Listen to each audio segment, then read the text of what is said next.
अस्सलामु अलैकुम वरहमतुल्लाहि वबरकातुहू। कायनात का पहला और आखिरी रिश्ता। हज़रत मौलाना तारिक जमील साहब फरमाते हैं, अल्लाह ताला ने सबसे पहला रिश्ता जो बनाया वो खावंद और बीवी का है, माँ बाप का नहीं, बहन भाई का नहीं, औलाद का नहीं। इसी तरह इंसानियत का आखिरी रिश्ता भी जन्नत में खावंद और बीवी का है कि वहाँ अबदी ज़िंदगी गुजारेंगे। हर जोड़ा अपनी अलग ज़िंदगी गुजारेगा। तो इब्तिदाए इंसानियत के जिस रिश्ते से हुई, इंतहा भी यही खावंद बीवी का रिश्ता है। दुनिया में जब भी औलाद की शादियाँ हो जाए और माँ बाप की ज़िंदगी लंबी हो जाए तो फिर वही मियाँ बीवी का रिश्ता बाकी होता है।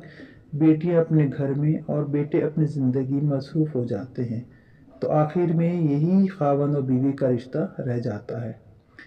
किसी रिश्ते के लिए इतनी आयत नहीं नाजिल की गई जितनी खावंद और बीवी के लिए।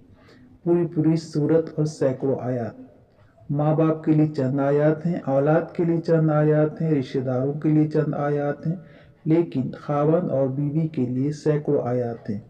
खावंद और बीवी ज़िंदगी कैसे गुजारे, इससे मुतल्लिक़ मुफस्सिल मज़ामीन हैं जिनमें ज़िंदगी के आदाब और उसूल बताए गए हैं।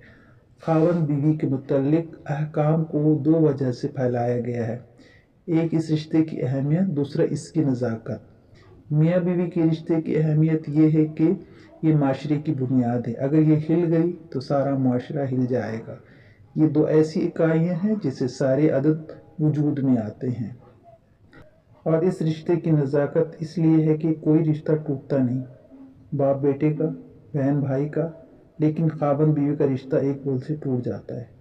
इसलिए इसको महफूज रखने के लिए कुरान करीम ने मुफस्सल अहकाम बताए हैं।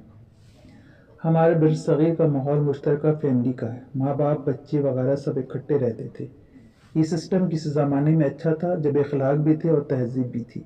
अब ये वबाल जान बन चुका है कि हम मनफी जहन के लोग हैं, तो आजकल ये हमारा इकट्ठा रहना हर रिश्ते को तबाह कर रहा है। भाई बहन टूट रहे हैं, माँ बाप औलाद में नफरतें हैं। मियाँ बीवी का रिश्ता बनते ही सास ससुर का एक खौफनाक किरदार जो वो अदा करते हैं। इसलिए खुश रखिए और खुश रहिए। ज़िंदगी को मुसरत अफ़ज़ा और दिलफरेब और खुशगवार बनाइए। दुनिया मुकाफ़ात अमल और सदाए बाज़गत जैसे उसूल पर कायम है।